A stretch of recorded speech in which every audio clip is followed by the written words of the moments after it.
My name is Heather Andres, and I was 32 years old when I came home early from a business trip and quietly walked out of the life I thought I was building. At the time, I didn't know it would be the cleanest break I'd ever make. I only knew that something inside me had gone still in a way that felt irreversible. The key was under the mat, exactly where I had told him it would be. My flight home from the Denver conference had been canceled, then mysteriously reinstated hours later, landing me back in the city just before midnight instead of late afternoon. I texted Daniel from the airport to let him know, but there was no reply. That wasn't unusual for a Friday night. He liked to say he forgot his phone existed once the work week ended.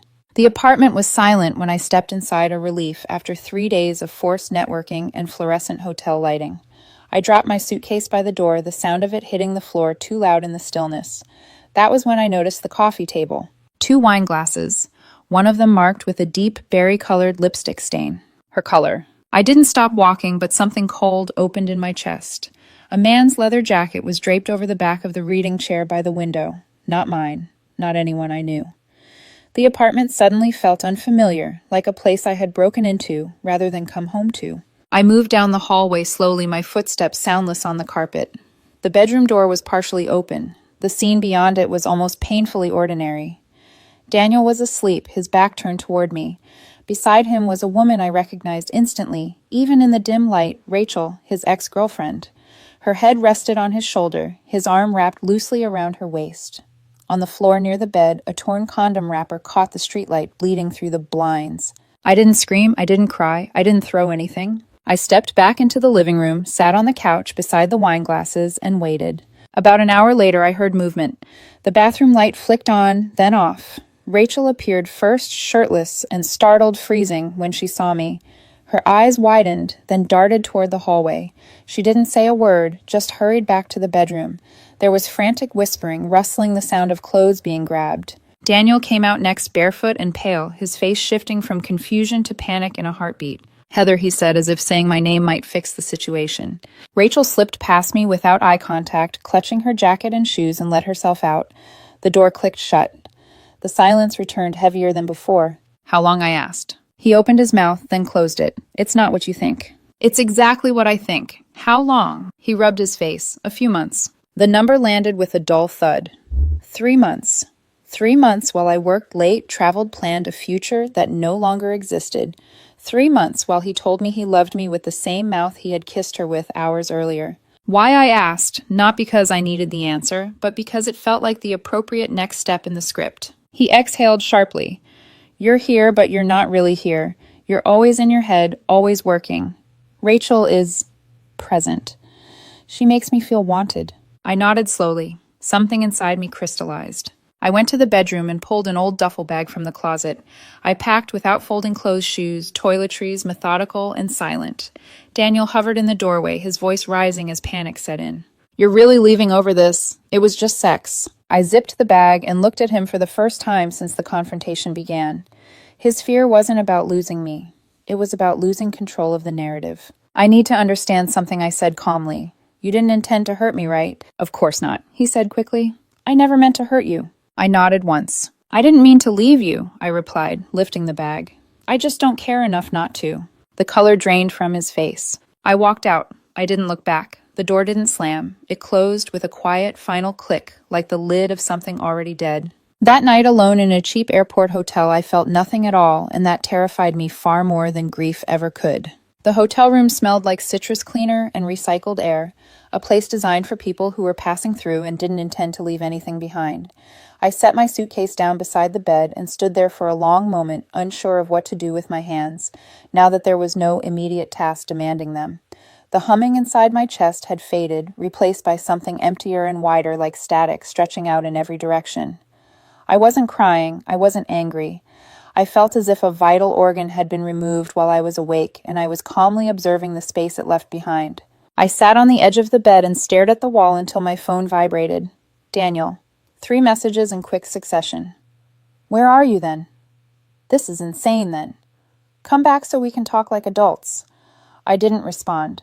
Not because I was trying to punish him, but because I genuinely had nothing to say. The argument he was prepared to have no longer involved me. At 2 in the morning, I ordered room service and ate a sandwich I couldn't taste. I watched infomercials until dawn painted the room gray. The silence wasn't dramatic, it was clinical. And somewhere in that stillness, memories began surfacing, not the happy ones, but the ones that explained how I'd ended up here. 2 years earlier, Daniel had stood in our bathroom staring at a positive pregnancy test with a mix of fear and awe. It hadn't been planned. I remembered holding him while he trembled, telling him we would figure it out together. A week later, the miscarriage. I took time off work, cooked every meal, sat on the floor with him while he cried into my shoulder, fielded calls from his mother when he couldn't speak. One night, exhausted and raw, he had whispered, "I don't know what I'd do without you." I let that sentence define me for years. The one who stayed, the one who held things together. Now in the antiseptic quiet of a hotel room, the irony cut sharp and clean. The one who stayed had been deemed not present enough. Stability, I realized, only mattered until it became invisible. By morning, the numbness had sharpened into clarity. Grief could come later. Right now, this was a logistical problem. I opened my banking app and transferred my share of the month's expenses out of our joint account. I canceled the automatic payment for the vacation we were supposed to take in 3 weeks, the one I'd been quietly saving for as a surprise. The confirmation email landed in my inbox with a soft chime that felt like shedding weight. Then I drafted a text to Daniel, deleting and rewriting it until there was nothing left for him to twist into hope or outrage. My belongings will be collected from the apartment Tuesday afternoon. Your key will be left with the building superintendent. Please remove anything you consider yours before then. His reply came instantly. You're really just giving up. You're not even going to fight for us. Is this how little I meant to you? I turned the phone face down. That was the last message of his I would read. Over the next few days, I dismantled our shared life with quiet efficiency.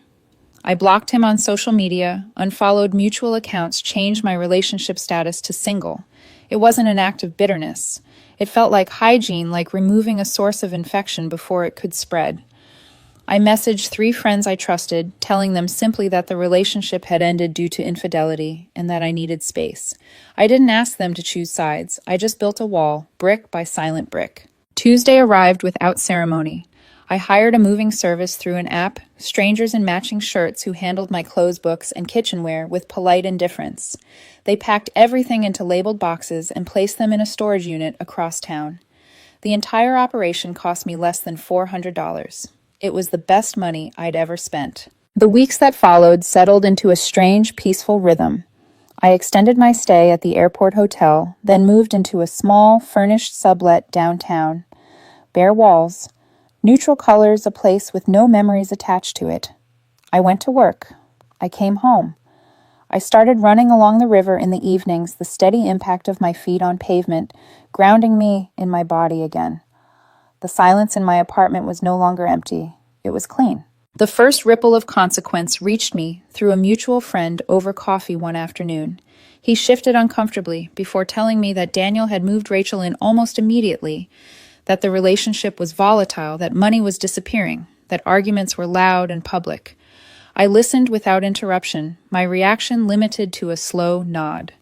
His chaos felt distant, like news from a city I no longer lived in. That night, back in my quiet apartment, my phone buzzed with a text from an unknown number. Heather, it's Daniel. I know you blocked me. I made a huge mistake. Please, can we talk? I'm so sorry. I read it once. I felt nothing. No satisfaction. No ache. I didn't reply. I didn't block the number either. I simply let the screen go dark, reflecting my own calm expression back at me. For the first time since I'd seen those wine glasses on the table, the silence felt like it belonged to me. 3 weeks after I left, my life had settled into something almost deceptively ordinary. I woke early, ran along the river, while the city was still half asleep, showered, went to work, came home, cooked simple meals for one, and fell asleep without the familiar knot of anticipation or disappointment tightening in my chest. There were no dramatic mood swings, no late-night sobbing, no desperate urge to check my phone.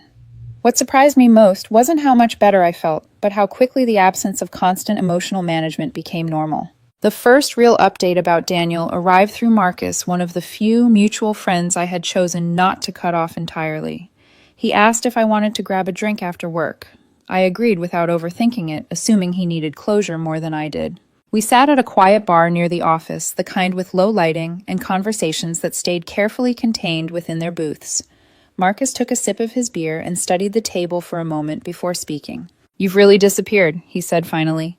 "No posts, no comments, nothing." "I'm focusing," I replied. It was the truth, though I hadn't yet defined exactly on what. He hesitated, then leaned forward slightly. "I probably shouldn't tell you this, but things aren't going well with Daniel." I said nothing. Silence, I'd learned, made people keep talking. He moved Rachel in almost immediately. Marcus continued. "Like a week after you left, everyone thought it was fast, even for him. But now it's a mess. She quit her job, he's covering everything, and they're fighting constantly. Loud fights. Public ones. I listen in the way you listen to a radio playing in the next room, aware of the noise, but untouched by it." Apparently, Marcus went on, lowering his voice. "She's got some history. Credit issues, a couple of incidents with past partners. And Daniel looks wrecked, not sleeping, drinking more." I nodded slowly. "That sounds unstable." "Yeah," Marcus said with a grim half-smile. "Honestly, Heather, you dodged something." I didn't correct him. Dodging implied reflex or luck. This felt more like stepping off a collapsing bridge before it took me down with it. When I got home that night, my phone buzzed again, with a notification from an unknown number. Another message from Daniel. This one longer, messier. Apologies tangled with justifications. Regret framed as nostalgia. He said he missed the calm I brought to his life, the way I grounded him, the way I made things work. He ended with, "I know you're angry, but I hope someday you'll talk to me." I read it once, then archived the conversation. Not blocked. Archived. Like a file I had no intention of reopening. Over the following weeks, the updates filtered in without my asking for them. Mutual acquaintances awkwardly concerned mentioned arguments in parking lots, broken dishes, frantic late-night calls. Daniel made to people he hadn't spoken to in years. Someone forwarded me a screenshot of a vague social media post. Rachel had made something about trusting the wrong people quickly deleted. I didn't comment. I didn't react. It felt voyeuristic watching a fire burn from the safety of a different city. Meanwhile, my own world was expanding quietly.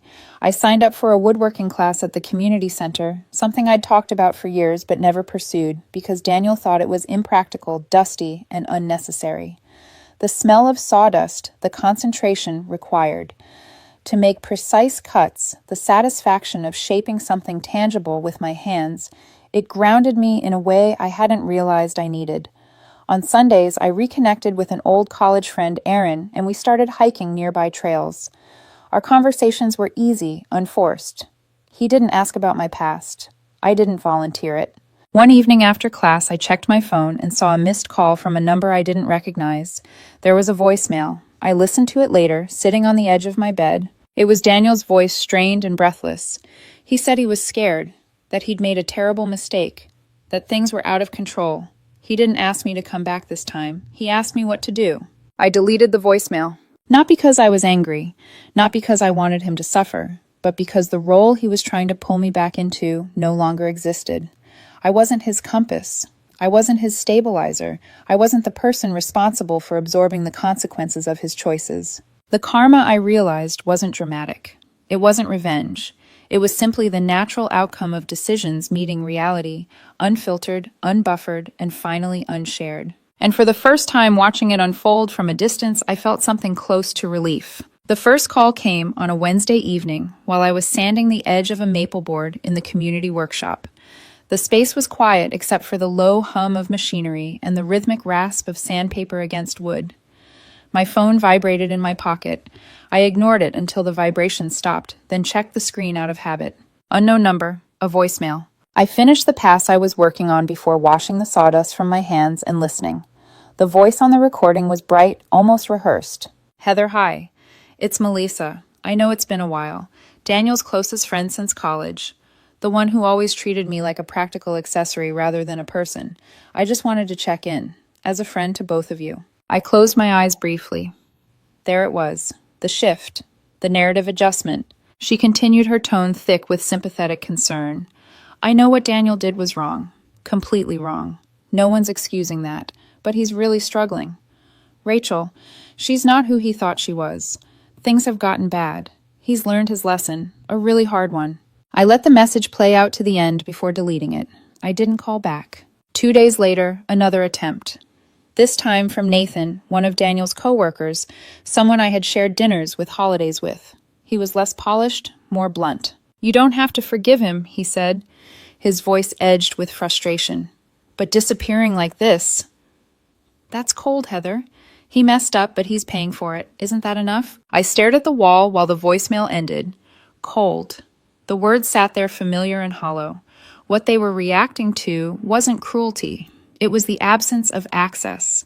And to people accustomed to emotional availability on demand, boundaries feel like punishment. The third attempt came from someone who surprised me, Daniel's older sister, Lauren. She had always been polite, but distant, assessing me the way you assess someone who might not last. "Heather," she said carefully, "I've stayed out of this because it's not my relationship. But Daniel is not okay. He's spiraling. I know he hurt you, but completely cutting him off. That's not who I thought you were." I replayed that sentence once. "That's not who I thought you were." The implication was clear. The version of me they preferred was accommodating, forgiving, endlessly resilient. The woman who absorbed damage quietly so others could feel comfortable. I deleted the message. The next call came late at night after 10. This one I answered, not because I owed an explanation, but because I wanted to end the cycle. "Hello," I said. Heather Melissa's voice again. This time stripped of its sweetness. "So you're really not going to talk to him even now?" "I've made my decision," I replied calmly. She exhaled sharply. "Do you know what she did to him?" Rachel maxed out his credit card. She smashed his phone. She hit him. The police were involved. I didn't react. I didn't gasp. I didn't soften. "I'm sorry to hear that," I said evenly. "I hope he gets the support he needs." "That's it," she snapped. "After everything?" "You're really that heartless." "I'm that resolved," I corrected. "Please don't contact me again." There was a pause. I could almost hear her recalibrating, realizing the guilt script wasn't working. "Wow," she said finally. "I guess I misjudged you. Goodbye, Melissa." I ended the call and blocked the number. What none of them seemed to understand was that Daniel's suffering didn't obligate me to return to a situation that had already shown me its truth. His pain wasn't new. It was simply no longer being absorbed by me. A week later, curiosity not concern led me to look up public records. The police incident wasn't a misunderstanding. Rachel had been arrested after a bar fight. There were previous charges, a pattern not an anomaly. Daniel hadn't fallen into bad luck. He'd chosen familiarity over integrity. That night, my phone buzzed with a new voicemail from an unknown number. I didn't listen immediately. I knew who it would be. When I finally pressed play, Daniel's voice filled the room, raw and unfiltered. "You win," he said bitterly. "You're the perfect calm one. I get it. I'm the villain. I'm the screw-up. But you know what? You were never capable of real love. Real love fights. Real love forgives. You just walk away. You're a ghost." The message ended with a crash, something thrown, and a muffled sob. I saved the voicemail, not to revisit it, but to remember this. When remorse failed to get a reaction, anger took its place. This was the core beneath the apologies. The belief that consequences should be shared, that someone else should stay and manage the fallout. I turned my phone face down and went back to my workbench. The maple board under my hands was smooth, solid, real. I focused on the grain, on the slow, deliberate process of finishing something clean. For the first time, I understood that silence wasn't something I was imposing on him. It was something I was giving myself. The voicemail stayed on my phone for weeks untouched. I didn't replay it. I didn't delete it either. It existed the way a sealed envelope exists, its contents known, its purpose already fulfilled. Daniel had said everything he needed to say, not to me, but about himself. The apology phase had expired. What remained was entitlement stripped bare. Life, meanwhile, continued to fill in the quiet spaces I had carved out for it. The woodworking class became a ritual.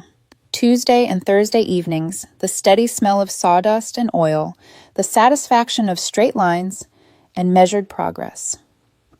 I was working on my first real piece now, a serving board made from maple, sanded smooth. Its grain, catching the light when I tilted it just right.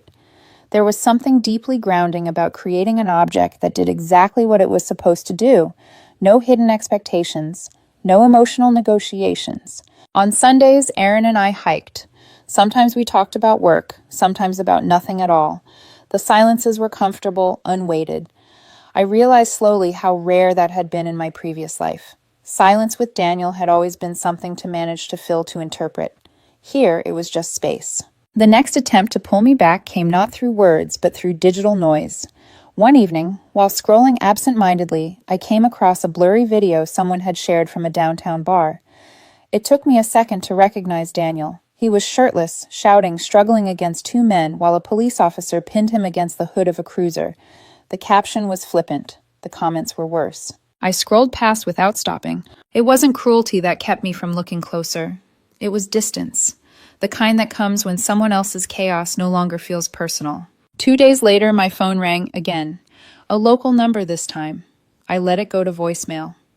When I listened later, it was Daniel, but not the pleading, fractured version from before. This voice was sharp, furious, slurred, either by alcohol or exhaustion. "So that's it," he spat. "You really think you're better than me now? You get to just walk away and leave me to clean up the mess. You know what you are. Heather, you're a coward. You hide behind being calm because you're afraid of feeling anything real." I listened without flinching. "Real love fights," he continued.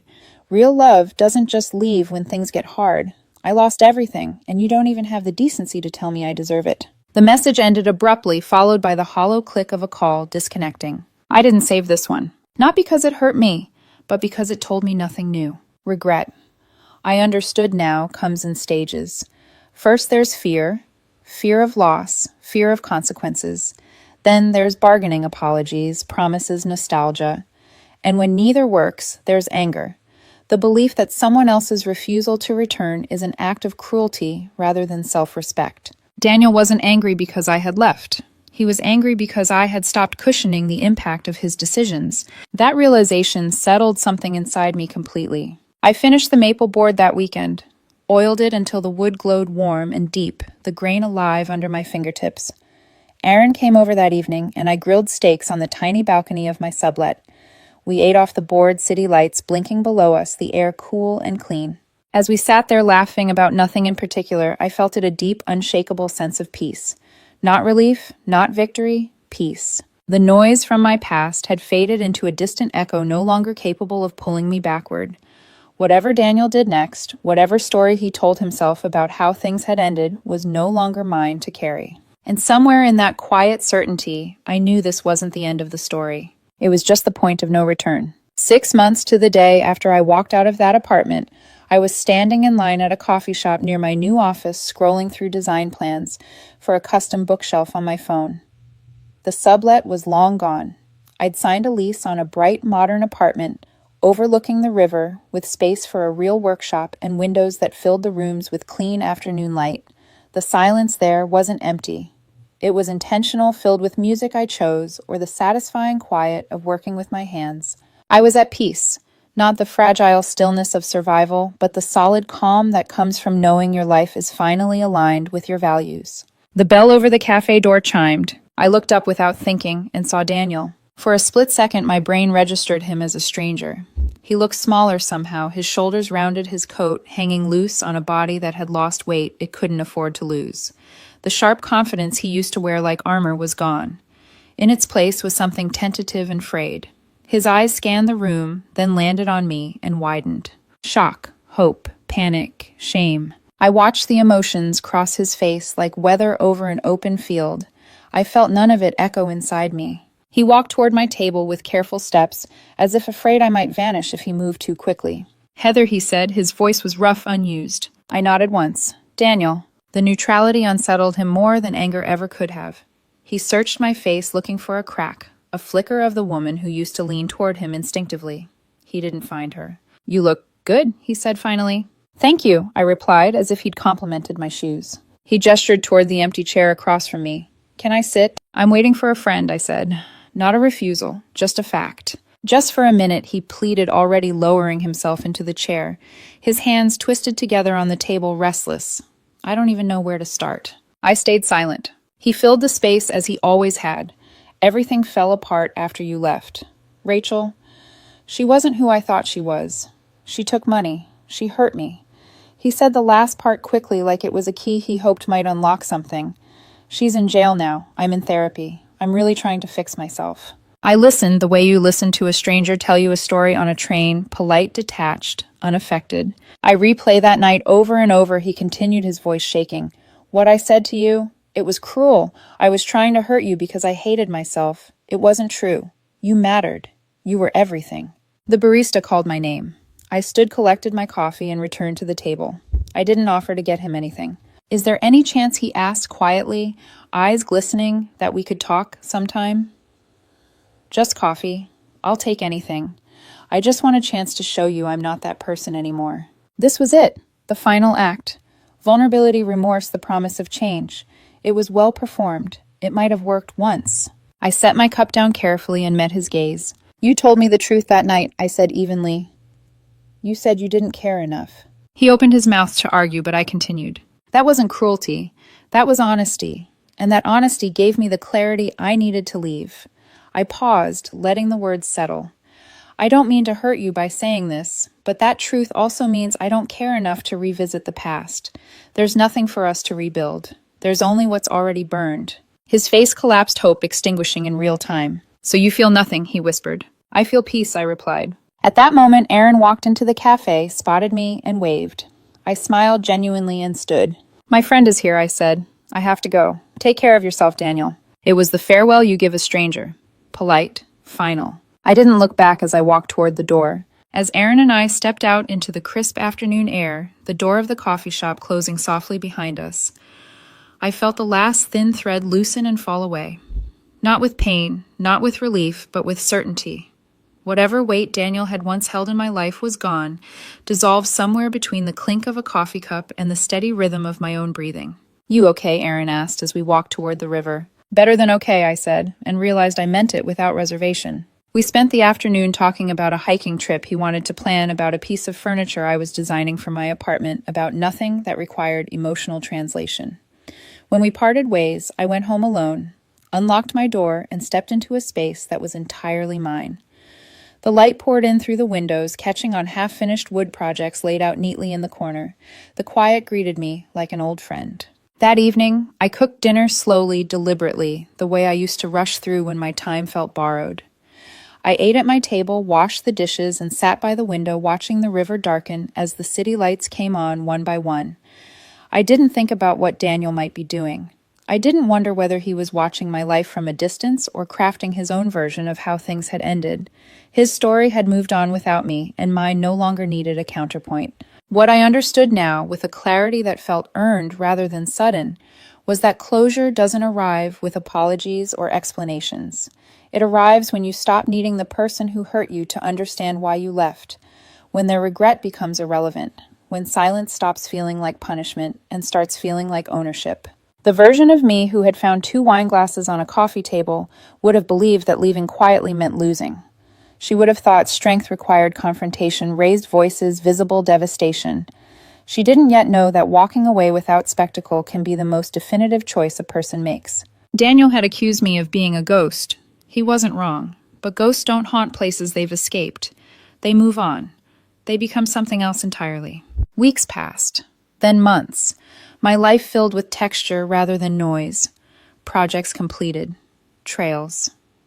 Explored friendships. Deepened through presence instead of obligation. I stopped thinking of the past as something I had survived and started seeing it as something that had sharpened my sense of what peace actually felt like. I never heard from Daniel again.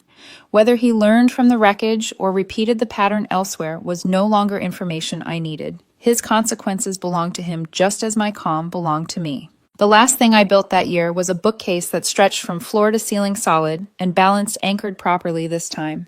As I placed the final shelf, I stepped back and felt a quiet pride settle in my chest. Not because it was perfect, but because it stood on its own. The final thread had been cut not with anger or bitterness, but with a simple, unyielding truth.